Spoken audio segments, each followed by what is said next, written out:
Hey, all my Crimsonites, and welcome to the Crimson Cure channel, where we embrace our femininity, increase our womanly value, and celebrate our brothers. So join me on our feminine journey to learn, heal, and grow.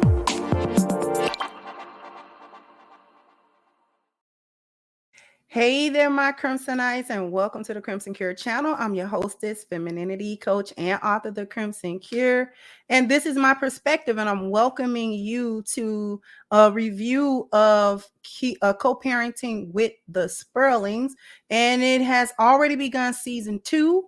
And so this is a review of season 2, episode 1, The Shrink, which I found was a very interesting episode, especially following on the heels of the season finale for season 1, where we ended on a very high emotional note with a conversation between Dennis and Stephanie. So in this episode, this sort of revolved around Dennis and visiting a therapist. And surprisingly, the therapist was a woman. And he actually states that he had some misgivings about coming to the therapy because it was a woman, because a lot of times, and he touched on the reality of men actually going in to see therapists. Many times, men are sort of the target. Therapy is not always a safe space for men, because a lot of therapists work on the Duluth model. Google it. And they are interwoven with the feminist narratives about men and women. A lot of times when you go to certain therapists, they'll have that feminist slant to their advice and to their therapy sessions, where everything pretty much ends up the man's fault no matter what. And so this was a part of the misgivings that Dennis expressed having when visiting the therapist. And he was pleasantly surprised to find that her advice and her therapy session wasn't predicated on him being some type of a villain in the situation. She listened. She seemed to listen to what he was saying. And he basically decides to go to a therapist because he wanted to be able to sort of marry the two parts of him, right? Growing up a man in this society, you're told you can't be emotional. You can't be emotionally connected. You can't cry. You can't feel. You can't, all of these things are not you manning up. And so you have to go through life with this level of stoicism that doesn't allow for you to feel anything at any time for any reason, no matter how devastating a situation may be, how shocking it may be, or whatever. Men are expected somehow to do this with a straight face and to never buckle or to never, have any issues processing things emotionally or any of that, which is actually nonsensical. Men may have a tougher exterior and are better equipped to handle certain things, but that doesn't make them inhuman, right? Men are human beings. They have feelings. They go through things internally. They go through things emotionally. And it's better to allow that space for them to do that when they get to those things, because I've always talked about the filters, right, between men, the difference between how men and women perceive different events in their lives. Women see that from an emotional standpoint first, and then we work through the emotions into our logic and reason. So when something happens with a woman, we're going to have an emotional reaction first. And then once we get done with the emotional reaction, we're able to have a logical thought about what happened and how we need to move forward and how we need to operate after the emotional response. Men typically operate the other way. Usually men will have a logic and reason, analytical response to a situation because they go directly into problem solving if necessary, and that delays their emotional response to a situation, right? So usually a lot of times after a situation has died down, then men have an emotional response.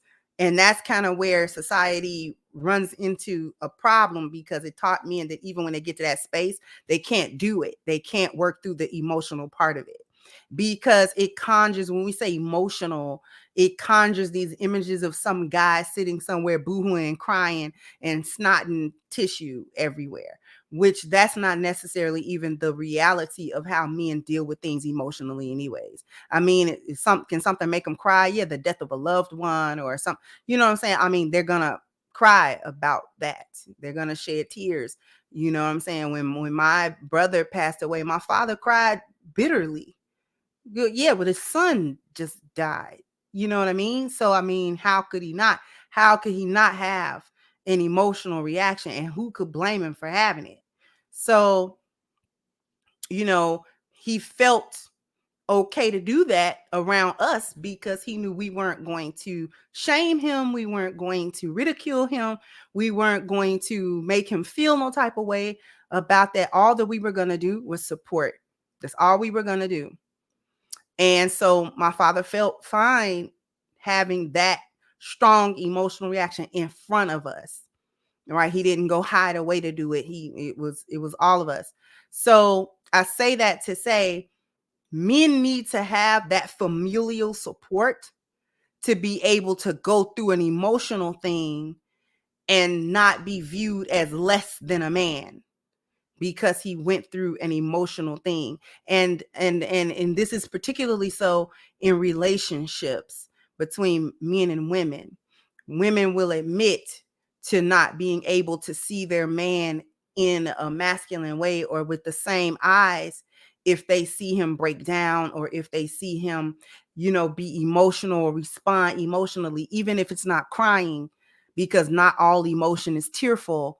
They can't tolerate it. I'll say this and I'll move on with the rest of the review. It is an emotionally immature woman that can't do this. You need to check how you see men. You must be seeing them as human doings and not human beings. Because if you were emotionally mature and you saw men as human beings rather than human doings, that would not surprise you, and it would not change the way you view this man and who he is, right? So we're not talking about a dude that snots and cries at all the rom-coms as he bundles in a flannel on the couch. We're talking about men that go through things, you know, life happens to them just like it happens to everybody else. And he's going to go through an emotional response to something. Something's going to happen and he's going to have to emotionally respond. Even if that response is to shut down, he's trying to respond. And a lot of times that shutting off is him knowing he's got to respond emotionally, but not having the safety to do so, because either he feels like the people that are around him are going to find him weak, or there'll be some negative reaction or response to his emotional response, which he has a right to. And so that leads me back into one of the things that Dennis was talking about. He found difficulty in going to a therapist for a couple of reasons. Number one, because there's a stigma, particularly in the Black community, that if you have to go to therapy, that you're crazy somehow. And that's not true. But also as a man, you're supposed to man up and have a stiff upper lip and go through stuff, and not supposed to need no help, and you're not supposed to need no assistance, and you're not supposed to have no moments where you got to talk stuff out, or where you have to express what's going on in your head, you know, and all this type of stuff. Is this avenue is largely shut off or shunned, or it is looked down upon or frowned upon for men to do that, for all the progression that we call ourselves, quote unquote, made in the terms of gender roles and how we see gender, that has withstood all of the so-called progression that this society has made. And one of the things that he was talking about was having to be tough all the time, having to be stoic all the time, having to not, it's difficult to let it go because that part of him has allowed him to be successful in his life. but it bothers him to not be able to connect that emotional part of him that exists, mainly because he doesn't want to pass that trait on to his sons, right? He doesn't want them to be completely emotionally unavailable or to have a tough time getting to that space. And I thought that this was a very important episode in that regard. There's a lot of misunderstanding when it comes to men and emotion. From men and women. Men will ridicule other men for being too emotional. Women will, shy away, or they'll be, act like, if men have an emotional response. There's a difference between an emotional man and a man that has his emotional responses, right? We don't like men that are out of control emotionally. That's going into feminine spaces, because women have out of control emotional responses and reactions. That's what men typically avoid. But then there's a whole valley in between the mountain of a man that's emotionally out of control and a man that's completely emotionally disconnected. There's a whole valley in between those mountains. And a lot of people ignore that valley and they go from one extreme to the other. He's either got to be boohooing and crying and snotting all day, every day, or he's so emotionally unavailable that he loses his humanity in a way. There's a way for men to maintain their humanity and their emotional connectedness. And it has nothing to do with, oh, everything's a woe is me, and being feminine. It has nothing to do with that. There's a humanity there. And I think society has to come to grips with the fact that it as a whole does not see men as human. And that's why the emotional part is frowned upon. Only women are seen as human and therefore allowed emotional responses. Children as well. Men are not seen as human beings, so they do not have a right to have emotional availability or responses. And now people will say, well, I want a man that's emotionally available. What they don't understand is that men that have access to their emotions and can go into that space when they need to do that, these are some of the most powerful men on earth. Some of the most powerful men on earth. They were not scared of being able to go into an emotional space. Many men have children. Okay? They raise their children. They have you got to go into emotional space for them.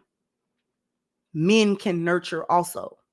Men can go into that softer spot as well. How do we think fathers raise their children? How do we think that they do that? When the statistics show a lot of times, if there must be a single parent, the single father fares better with his children than the single mother. The children turn out better. How do you think that happens? Because he's in his masculine energy, but he's able to go into that emotional space enough to nurture his children, enough to love them. So it's not just him being an authoritarian and a disciplinarian. It's also him being the nurturer. It's also him being the person that loves. Now that's going to show up differently than a mother would do it, because typically the men have the structure to go along with the emotional piece, right? It's not just emotions without a structure to handle them. I hope I'm making sense. This may seem like a tangent that I spent off of, but really not, because this episode focused to a certain degree on those stereotypes, those tropes, those misunderstandings that we have as a group about men and emotions and what that actually means in reality, how that plays out in reality versus how it plays out in our head. We conjure images of these feminine men that, you know what I'm saying, are, like I said, they're boohooing and snotting and crying at the ending of their favorite rom-com. Like that. We're not talking about that. We're not talking about that.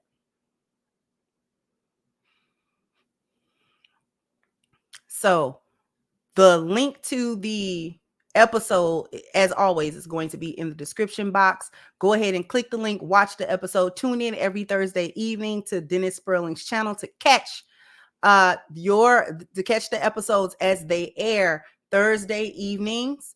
Co-parenting with the Sperlings.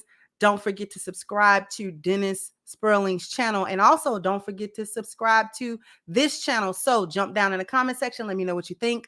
Like, share, subscribe to the channel if you have not. Once again, I'm your hostess, The Crimson Cure, and this was my perspective.